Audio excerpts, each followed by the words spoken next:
Kembali di Corporate Action, pemirsa, potensi pertumbuhan semen Indonesia sangat besar sejalan dengan prospektifnya perbaikan ekonomi di masa pandemi. Kita akan membahas prospek bisnis dan saham PT Semen Indonesia Tbk bersama pendiri LBP Institute, Lucky Bayu Purnomo. Halo, selamat pagi Mas Lucky. Ya, selamat pagi. Ya, Mas Lucky, kita berbicara tentang Semen Indonesia Tbk. Kalau kita lihat mungkin di saat pandemi kemarin di 2020 produksinya jadi tentu menurun karena proyek-proyek pembangunan juga ini jadi melambat, bahkan ada yang terhenti begitu. Tapi kalau dilihat perkembangannya untuk masuk di 2021 ini sejalan juga tidak dengan mungkin produk-produk dari perseroan yang lain begitu, ini juga ikut mulai bangkit begitu di 2021 ini. Ya, pertama mengenai keadaan ya pada saat pandemik, terutama hampir dalam 1 tahun terakhir kita ada di kondisi itu. Memang kinerja SMGR mengalami pelemahan karena angka tertinggi yang pernah diuji ada pada kisaran angka 13.000 dan sempat mengalami koreksi di angka 8.600. Ya. Nah, untuk itu sebenarnya kalau kita bicara mengenai pandemik, kemudian GDP kita yang sempat mengalami kontraksi minus hingga 5,30% dan saat ini berhasil kembali menguat dengan minus yang lebih kecil 0,74% pada kuartal terakhir. Itu positif pada dasarnya untuk SMGR, dan angka terendah SMGR yang ada di level 8.600 berada pada kondisi oversold atau jenuh jual. Nah, itu kinerja hari ini yang ada di kisaran angka 9.400 hingga 9.500 itu memberikan sinyal upside untuk SMGR dengan target yang paling dekat itu ada di angka 11.100. Nah, itu mengenai pergerakan harga SMGR, kemudian kita hubungkan dengan pandemik dan kita hubungkan dengan GDP Indonesia pada kuartal terakhir. Oke, upside begitu ya trennya untuk dari saham dari SMGR sendiri. Tapi kalau dilihat ini berbanding lurus tidak dengan pangsa pasar SMGR, khususnya mungkin sekarang produksi untuk produksi semennya begitu, seperti apa? Ini cukup berbanding lurus tidak dengan tren upside dari harga sahamnya? Ya. Pertama, kontributor dari Semen Indonesia Group ini pada dasarnya menjadi satu tujuan utama karena SMGR ini terdiri dari beberapa grup usaha ya. Yeah. Nah, untuk itu apabila kita ingin membahas berbanding lurus atau tidak, memang diharapkan para anggota perusahaan ini itu menjadi kontributor utama dengan strategi utilisasi atau pemanfaatan semen itu, karena saat ini memang semen kalau kita lihat terutama semen curah ya, semen curah itu mengalami penurunan karena kita tahu anggaran belanja APBN, kemudian bengkalainya proyek-proyek infrastruktur karena fokus pemerintah pada pandemik itu harus menjadi strategi utama SMGR untuk meraih kembali itu bagaimana utilisasi atau pemanfaatan penggunaan semen. Nah, kita tahu selama ini sebelum pandemi semen menjadi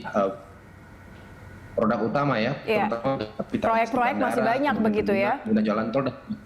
Nah, untuk itu itulah tantangan menurut saya dari SMGR sendiri, bagaimana melakukan utilisasi atau memberikan strategi pemanfaatan semen. Nah, karena kita tahu SMGR sebagai perusahaan semen terbesar di Indonesia dan memiliki market share terbesar di Asia Tenggara. Nah, jangan sampai oleh karena situasi yang terjadi khususnya internal di Indonesia sendiri yang saat ini sedang mengalami penurunan konsumsi infrastruktur, itu menjadi kendala untuk SMGR depan. Berkaitan dengan utilisasi tadi yang Mas Lucky sampaikan, ini artinya sudah tepatkah Mas Lucky sendiri melihatnya seperti apa? Semen Gresik ini menjadi salah satu kontributor juga begitu yang cukup besar untuk pembangunan kereta cepat Jakarta-Bandung. Ini termasuk salah satu utilisasi yang dilakukan oleh SMGR lewat anak usahanya, atau ada hal lain sebenarnya yang bisa dilakukan untuk meningkatkan utilisasi itu?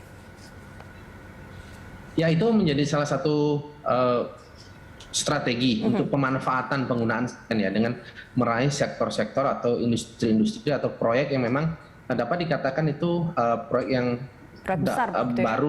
baru ada ya ketika pandemik ini, artinya pelaksanaan proyek itu baru ada pada momentum ini. Nah, untuk itu ke depan selain untuk pemanfaatan penggunaan semen, saya melihat bahwa sebenarnya ketika pandemik ini terjadi, kemudian PDB kita mengalami penurunan, justru banyak kesempatan atau momentum SMGR untuk melakukan strategi akuisisi ya, karena SMGR ini lahir ya, Semen Indonesia ini lahir dari akuisisi atau dari merger. Nah untuk itu saya kira grup ini sudah memiliki pengalaman, dan ini kesempatan sebenarnya ketika PDB kita masih mengalami kontraksi minus 0,74% ini kesempatan bagi perusahaan selain mengarah kepada pemanfaatan semen, yaitu merencanakan program akuisisi atau merger bagi perusahaan-perusahaan semen yang strategis atau memiliki valuasi yang under value. Baik, karena di hilirnya ini mungkin bisa meningkatkan untuk peningkatan produksi begitu ya, jika bisa banyak merger berbagai perseroan yang bergerak di bidang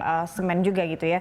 Kalau melihat selain utilisasi tadi yang dirasa sudah tepat dilakukan oleh Semen Indonesia, ada juga aksi korporasi yang akan dilakukan lewat ekspor begitu, dengan menarget ekspor 1 juta ton semen ke Afrika Utara. Ini realistis?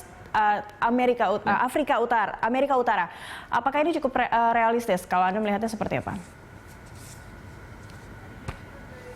Yang realistis atau yang rasional itu adalah memperhatikan keadaan atau kondisi pangsa pasar ekspor ke Asia Tenggara gitu. Karena kan ketika COVID bukan PDB kita saja yang mengalami pelemahan, tapi PDB rata-rata negara di Asia Tenggara itu mengalami koreksi gitu. Jadi kalau ingin berencana untuk membuka pangsa pasar ekspor baru selain daripada Asia Tenggara, saya melihat bahwa pasar yang sudah ada dulu ini harus di-maintain atau dicari satu peluang bagaimana mengembalikan kinerja atau performance, karena negara-negara konsumsi yang mengkonsumsi produk dari SMGR ini juga dalam kondisi kontraksi sebenarnya, dan itu saya kira itu lebih strategis, itu lebih realistis daripada harus membuka pangsa pasar baru, karena mereka juga sudah menjadi konsumen yang memang sudah ada sebelum pandemi itu. Baik, jadi maintain konsumen yang sudah ada dan melihat mungkin jarak juga ini bisa menentukan juga begitu ya, mana yang lebih realistis untuk disasar oleh Semen Indonesia. Baik, kita akan lanjutkan perbincangan ini di segmen berikutnya. Mas Luki, pemirsa, Dialog Corporate Action akan kembali sesaat lagi.